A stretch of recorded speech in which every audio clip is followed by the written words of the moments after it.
So now that we have finished creating the teeth, we want to tweak them a bit further. I'm going to right click on the layer and choose to extrude. The reason for that is when you smooth, it tends to reduce the volume or the size of the individual object a little bit, and it just depends on how low resolution that object is. Same thing for the front tooth. So just to clarify, this extrusion helps counteract the shrinking that occurs whenever you smooth the entire object. So on that same layer, I increased the resolution once and then chose to smooth all. I'm going to do the same thing for the upper row of teeth. I'll increase the resolution and I may extrude it one time. And the extrusion is relative to the size of the object. So you may find that the default level is too much in some circumstances and too little in others. So you just have to adjust it accordingly.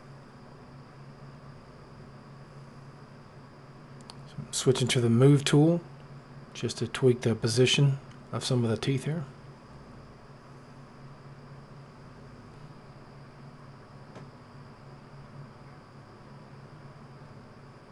Undo.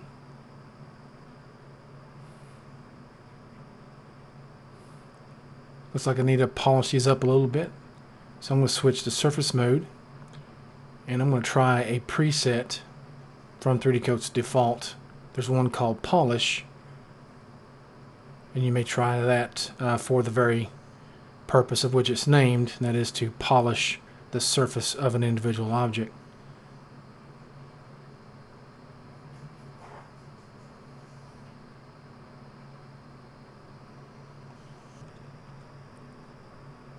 I noticed that preset switched my Brush Alpha's palette to something else, so I just changed it back. I'm going to switch to the smooth brush.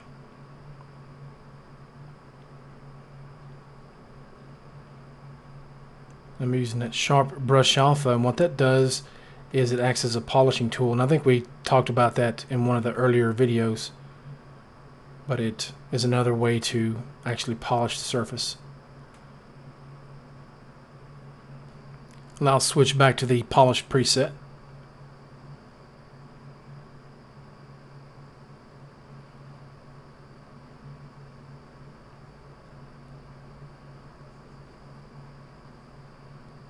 I'm going to go back into preferences and check remember own brush shape for every tool and switch back to the brush set that I had previously. Once you've changed your brush palette back to the folder that you want to work with, you can right click over the preset and choose to update, and so from that point forward it's going to remember your new brush set as the default.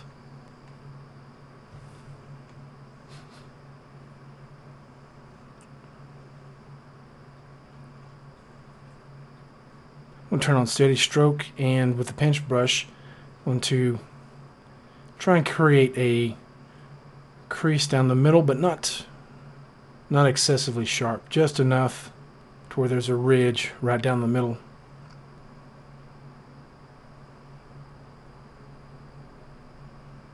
I'll do the same thing for the bottom tooth.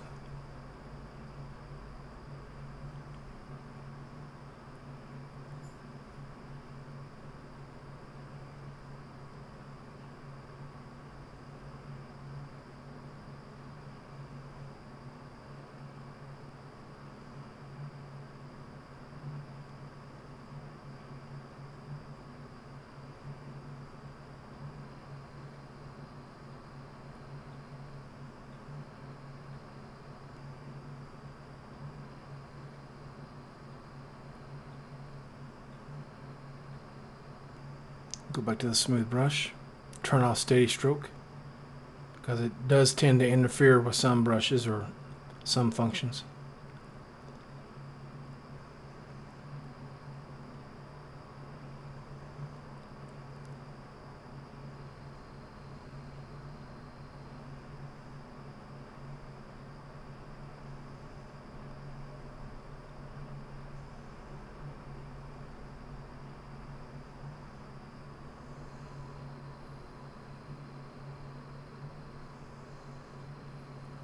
Switch to the lower row of teeth, added some resolution to it. I'm not going to spend too much time on these on the bottom. If we need, we can come back to these later on. But for now, we're going to move on to the tongue.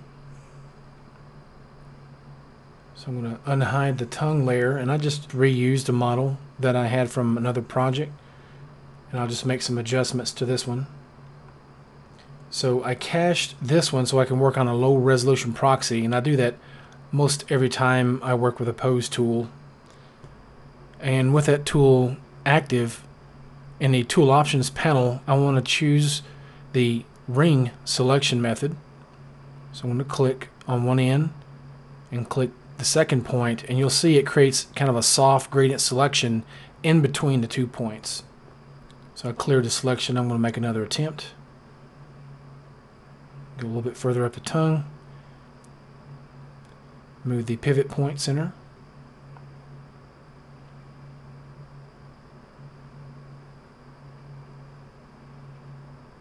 Undo.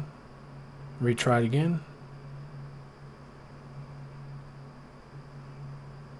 I'm going to change it to line selection, and now it creates a gradient from the beginning and the end of my selection.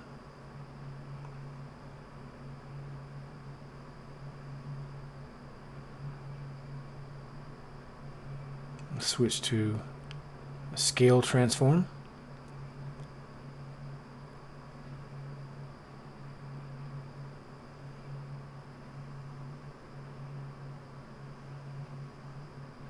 Move the pivot center and rotate it just a bit.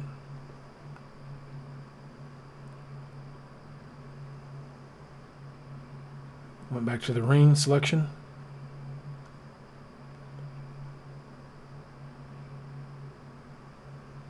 We'll switch to the move tool. Cleaned it up just a little bit.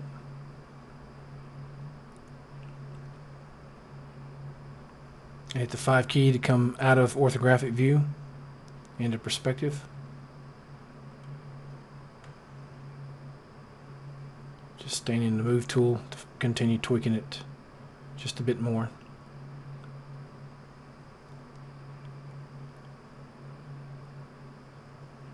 And that's the beauty of the Kip Ashton tool set. Once you create an object in one project, you can reuse it in other like projects. So this tongue is a very good example, or teeth for reptiles or other types of creatures.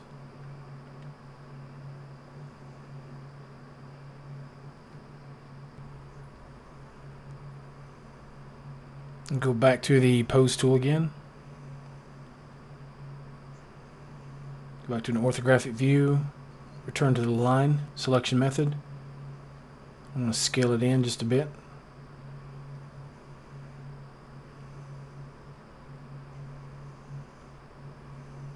Go back to the ring selection.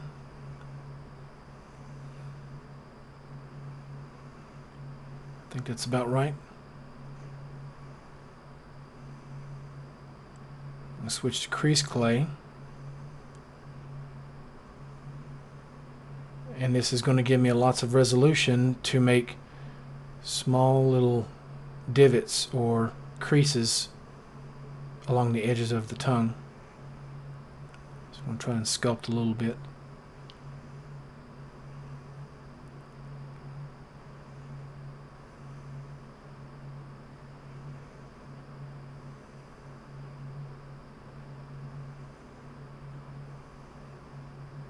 Change my brush alpha, kind of a spongy type of pattern.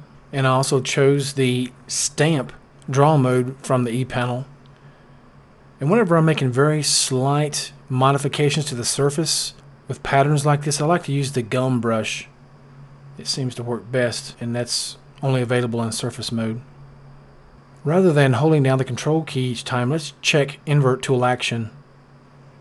And that will dig into the surface rather than extrude from it.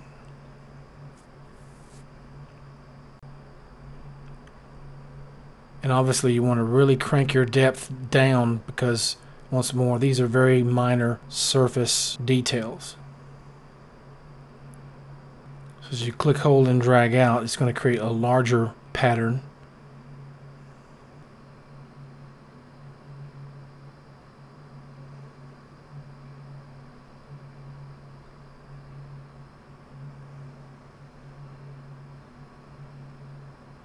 As you can see, as you click, hold, and drag, not only can you scale, but you can also rotate. That way you can use the same brush pattern or same brush alpha to add a lot of randomness.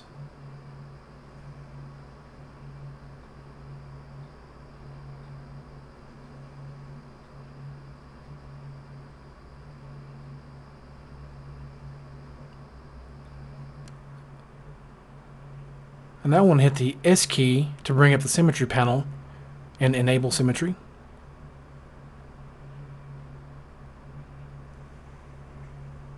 Switch to a regular brush. Smooth underneath just a little bit. With the symmetry plane active, I'm now going to click on the Sim Copy icon to copy from the side I was working on to the opposite side.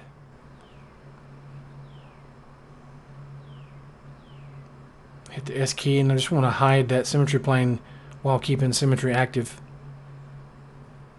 Go ahead and turn off ghosting on the head layer and then unhide the teeth layers.